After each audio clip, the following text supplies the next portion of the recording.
Hi guys, in this video I'm going to show you how to use smart controls to create a custom on, off, and bypass control that applies to multiple plugins simultaneously.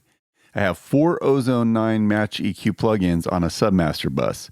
The reason I am using 4 is because each one is isolating a range of frequencies. A big shout out to Gary Margison for the use of his track Vagabond for this video. As of the date of this video, the track has not been released yet, but it's in the final production process and will be released very soon. So what are smart controls? They're a set of on-screen controls that let you control the sound of a selected track. You can control the channel strip and plugin parameters.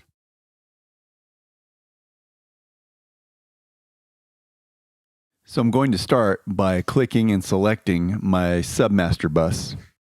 Now I'm going to open the Smart Controls interface. The default Logic shortcut for this is the B key.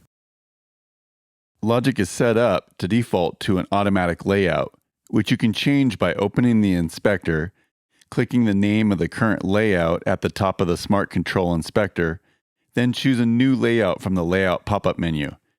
I need a layout that has at least one button for what I'm trying to accomplish here. One of my personal favorite layouts is Modern Black 66.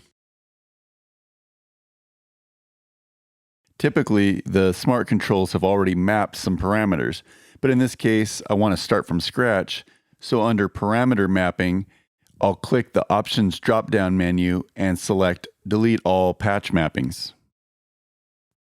I'm going to use the button at the top left of the interface as my on-off/bypass button, so I'll start by clicking it to make sure it's selected.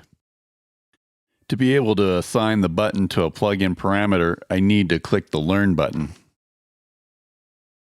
Now I'll click the first plugin and then click the on-off control. Now that the button has been assigned, I'll click the Learn button again to turn Learn mode off. Now we'll click the Smart Control button to see if it's working correctly. When the light on the Smart Control button is off, the plugin is switched on, which is the opposite of what I want. I'll check the invert option, and now the Smart Control button and the plugin are in sync. Now I want to see how the Smart Controls interface will appear with this assignment, so I'll close the plugin and the inspector. All that I'm seeing is a button and that's it. I want to add a name to the button, so I'll open the inspector back up, and in the name field, I'll call this Bypass. Then we'll close the inspector to see if the name shows up. Assigning a name to the button doesn't show up in the interface, so I'll assign the name to the knob, but first I need to assign the knob to a parameter, so I'll just assign it to the Submaster pan control.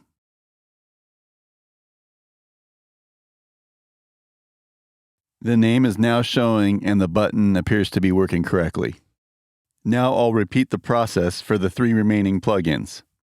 I'll open the inspector back up, and in order to add additional mappings to the Smart Control button, I'll need to go to the Parameter Mapping options and select Add Mapping. Now we'll repeat the process of mapping the Smart Controls button to the on-off control of the 3 remaining plugins.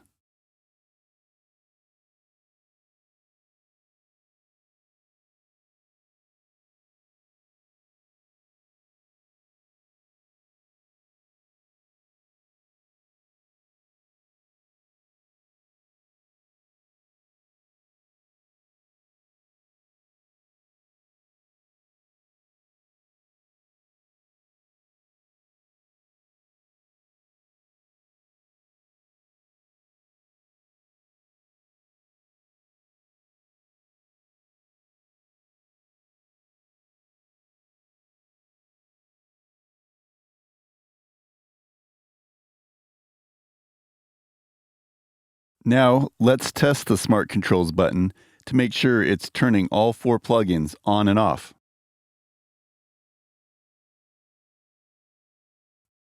The Smart Controls button is working, so I'm going to try it out while I play the chorus.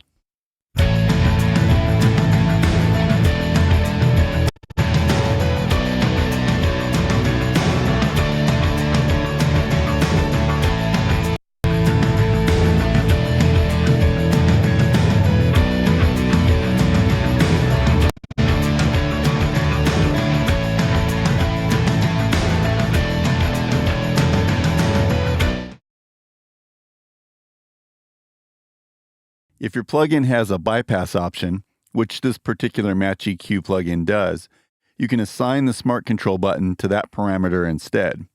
I regularly find myself doing this, as for whatever reason there is less latency by using the bypass option.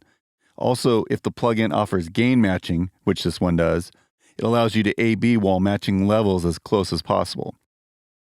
I'm now going to assign the Smart Controls button to the bypass button of the plugins. I will start by deleting all of the current mappings. The rest of the process is the same. We are just mapping to a different parameter of the plugin.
Now that we have the Smart Controls button assigned to the bypass button of all 4 plugins, let's test it out.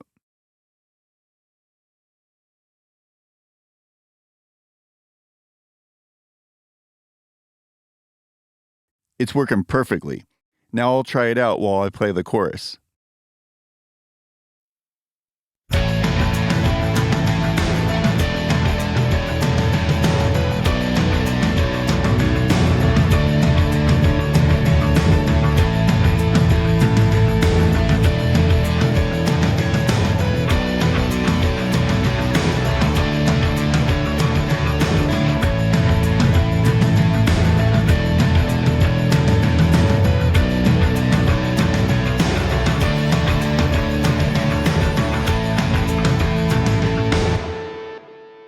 Well, that's it for now. I hope this video has given you some ideas on how to use Smart Controls to make some of your mixing and mastering tasks easier. If it has, please be sure to click the like button and subscribe, and I'll have more great content out for you soon.